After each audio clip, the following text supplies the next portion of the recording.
No stranger to the political world here, and specifically in our area, Oneida County, Ledge, and also been involved in some other, aspirations here. So give us your thoughts, your background on maybe why throwing your hat in the ring here now. Well, I think it's an opportune time, obviously, with Mayor Hanna retiring this year. It's an opportune time for someone to step up to the board who really wants to be a problem solver in Washington, somebody who is sick and tired of the political gridlock and the dysfunction there. We need some enthusiastic people. We need somebody to go to Washington with one objective, and that is to carry out the business of the people of the 22nd District. We don't need to go to Washington and merely vote on things or oppose things just because we're against the opposite party in a partisan fashion. We need some bipartisanship and some people there with, again, a fresh outlook on things who say, enough is enough. We've got to look at health care reform. The Affordable Health Care Act is neither affordable and certainly is not providing the coverage that I think most people would like. For small businesses, it's not cost effective. For the people who are looking for it on the free market, it's very expensive with high deductibles and they're catastrophic policies. And that has a big impact on our small businesses and certainly our younger millennials who are out there looking for insurance as they start their small businesses. So there's a lot of things out there. Immigration reform, that's a hot topic right now where we're talking about whether or not we're going to let refugees in our country and how we're going to ensure the process is done that protects our borders. And I think we can open our hearts and we can open our homes to people seeking refuge, but we have to tighten up our national security. We don't need another issue like the Benghazi issue. We really need to hone in on our national security, tighten our borders, and make sure that people aren't coming in this country that have ill-minded thoughts. Mm-hmm. Gun control is a big one. Came up over the weekend again. President Obama promising some stricter laws regarding gun control, and then also there's been this story about the Oregon militia that's cropped up over the weekend. Did you pay attention to that? Yeah, I just actually caught that yesterday, and I caught that on my news feed, and I said, geez, there's a lot of things going on in this country. I think we're looking at something that looks like a revolution of sorts from people who are just tired of, again, that dysfunction, or who are, the media right now is creating a lot of tension, I think, between some of our elected officials, the people.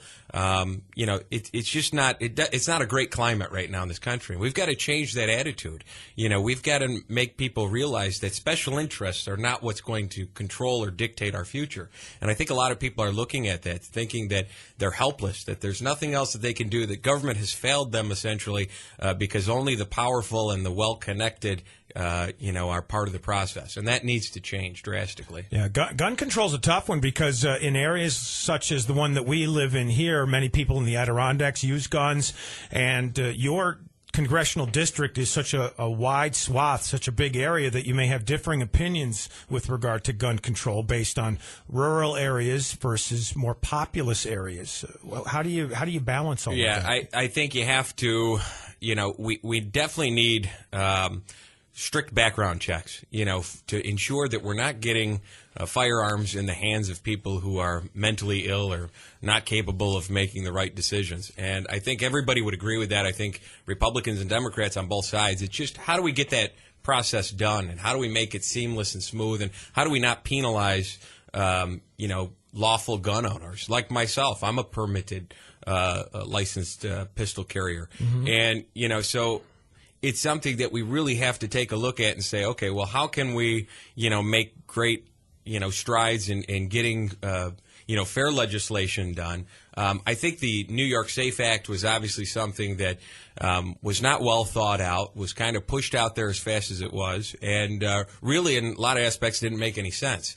And I think that too often we see that. Look at the affordable health care. Again, it was something that in this country we need universal health care. We need a single-payer program, but a lot of times in politics, people just scrap things together and they throw it out there trying to look to get something to stick. So, again, gun control. This is a rural district, the New York 22, from northern Oneida County and parts of Oswego County down to Broome County. So it's a pretty rural district. Mm-hmm. And so you have to be cognizant that, you are dealing with a lot of people who are lawful gun owners who don't want their, Second Amendment infringed upon. And I can certainly understand that. And as we move forward, we have to keep that in mind, and we have to find ways, again, to work together. Talking to Dave Gordon, who is a congressional hopeful here on the Talk of the Town, 100.7 FM, WUTQ. Dave, a Republican. You'll be facing Claudia Tenney, one of the other folks that have announced their run for this congressional seat. You mentioned at the beginning, the idea of Congress and maybe not voting a certain way and whatnot. Also bringing up some interesting points to talk about. Healthcare reform, we talked about the gun thing. Do you believe that those kind of stretch across party lines? They split party lines nowadays with those topics. I think they're both pretty heated, and I think there are thoughts on both sides of the aisle. Yeah, I think that, again, there's that dysfunction, that political gridlock, and it's created such a bad taste in the mouth of the constituency that these people serve. And for some reason in this country, there is a great divide on the issues. And I don't know why, other than the fact that, too often people get elected to go to Washington or other, forms of other legislative bodies, and they really take an opinion and they take a stance and they stand on it, and they're really not open-minded and open to change or even open to negotiation. And I don't know where that concept came. As a legislator here in Oneida County, I was always open to change and open to new ideas. We just never liked. I'm not one that legislates under pressure where somebody's going to shove something down my throat. It's obviously something. Whenever we look at a piece of legislation, it has to be well vetted, it has to be well thought out, and it has to be well researched. Because then, in many instances, you're making the wrong decisions for the wrong reasons, and you're putting together a piece of legislation that the opposing side may want to continue to try to reform or repeal. And instead of sitting there with this political gridlock and dysfunction, we really just have to find ways to work together. And I think anybody would say that. I think Richard Hanna did a great job at that. I think when you look at Richard's voting record, he was pretty independent on the issues. And he stuck to his guns in making his decisions without being forced into making decisions by his own political party. And I think that that's what we need more of in Washington. Interesting. Now, we talked about this Oregon militia story that you said you caught on your newsfeed over the weekend. It's continuing to grow in the national media, and these armed militiamen that took over the federal wildlife refuge out there are trying to push the idea that it's unconstitutional that the United States took over this land to begin with and made it into a refuge, taking it in essence out of the hands of the local farmers there. It's interesting. It sort of parallels land claim issues here that we've seen recently in this area of the country. Do you think there are parallels between those two? Yeah, I would say that's a pretty good analogy there, that people don't like their land or their rights infringed upon. And when they feel that their rights are being infringed upon, they tend to act out and they tend to make rash decisions. I think in this particular situation, I think that I think taking over something with what they would consider a militia we're going back in time, and that's not something that our country needs to do. We need to be constantly moving forward. I was up real late last night and I was watching The Patriot actually on TV. So it's kind of symbolic when we're talking about this today, because it was a movie that I hadn't seen in so many years, and we look where we've come as a country, leaps and bounds, the things that we've done, but we still have a lot of work to do. We have a lot of problems in this country. We have a lot of discrimination and things like that really just needs to come to an end. Why in 2016 now, why we're still having racial issues and things like that in this country, it's a blight on our country, and it's something that we really need to, hone in on and find common ground, even with our neighbors down the street and our different communities across this district, because it is a diverse district. But you're right, it is starting to look symbolic to like our land claim issue here, only there seems to be a little bit more radical in choice. Are these guys in Oregon terrorists, or are they occupiers? You know what? It's one of those things nowadays. You don't know.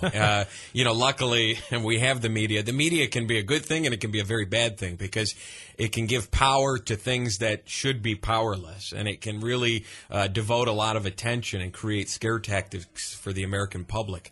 And so I think that a lot of times people are worried now about so many terrorist opportunities, and not that we should turn a blind eye to those issues, but we really need to move on in our society with our American life and not be afraid of these terrorist attacks and these things that we're seeing. We just, again, the government has a responsibility to hone in on national security. The people have a responsibility to move forward and keep America a strong country with great values, great family values. And, anytime people make rash decisions, they have to think about the impact it's going to have on their families and their communities. Mm-hmm. Dave Gordon, give me an answer. Sorry, that was just my media guy. Just want to throw that out there. But this 22nd congressional seat, kind of being touted as a important seat. Three Republicans now in the race, you, Claudia, and George Phillips, I believe, out of the southern tier area. Not too many Democrats at this point showing all that much interest. And some of the thought behind that was, why? Have to put all my ducks in a row, family, commitment, things like that. How did your decision come about? Well, just to clarify, I am the Democratic candidate. No, oftentimes people look at my conservative record and they automatically consider myself to be Republican, but I am the Democratic candidate, and that's because, again, my independent voting record and somewhat conservative.